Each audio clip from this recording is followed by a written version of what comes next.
एक बार पहाड़ियों और झीलों के बीच एक राज्य में जो नाम की एक राजकुमारी रहती थी। वह सुंदरता के लिए जानी जाती थी, पर उससे भी ज्यादा दयालुता के लिए। राजकुमारी जो हमेशा मुस्कुराती और जरूरतमंदों की मदद करती, छोटे जीवों से लेकर राज्य के लोगों तक। एक दिन महल की अटारी में खोज करते समय जो को किताबों के पीछे एक पुराना दर्पण मिला। यह कोई साधारण दर्पण नहीं था। इसका फ्रेम गुलाबों से सजा था और कांच से नरम प्रकाश निकल रहा था। उत्सुक होकर जो ने धूल साफ की और दर्पण में झांका। उसके आश्चर्य से दर्पण ने बात की।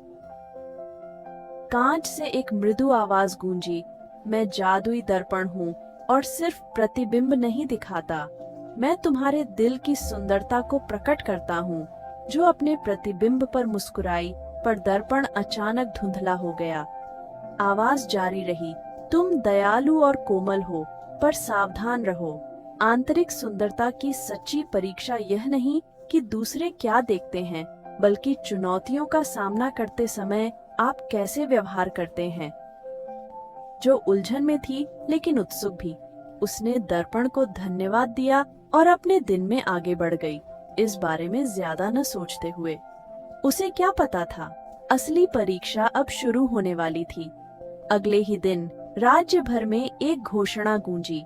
शाही माली ने गलती से महल के आंगन में भव्य फव्वारे को नुकसान पहुंचा दिया था।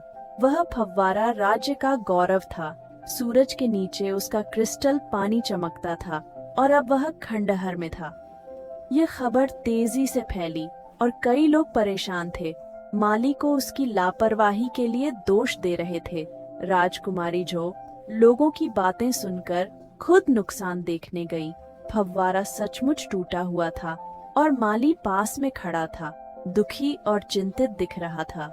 जो का पहला विचार निराशा का था, वह इतना लापरवाह कैसे हो सकता है। लेकिन फिर दर्पण के शब्दों को याद करके वह रुक गई।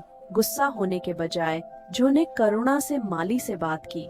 कोई बात नहीं, उसने धीरे से कहा, दुर्घटनाएं होती हैं, आइए मिलकर इसे सुलझाएं। माली का चेहरा आश्चर्य और कृतज्ञता से खिल उठा। इतनी बड़ी गलती के बाद उसे ऐसी दयालुता की उम्मीद नहीं थी। जो ने उसके साथ फव्वारे की मरम्मत की योजना बनाई।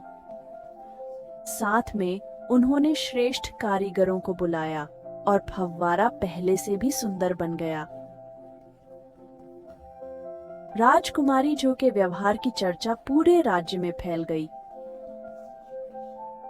लोग उसकी सुंदरता नहीं, बल्कि धैर्य और समझ पर मुग्ध थे। वह कठोर हो सकती थी, पर उसने दयालुता चुनी। उस रात जो फिर से जादुई दर्पण देखने अटारी में गई। इस बार दर्पण पहले से कहीं अधिक चमक रहा था। राजकुमारी जो, आपने परीक्षा उत्तीर्ण कर ली है, आवाज ने कहा। सच्ची सुंदरता दिखावे में नहीं, बल्कि कठिन समय में व्यवहार में है। तब से जो अपने दिल की अच्छाई के लिए भी जानी जाने लगी।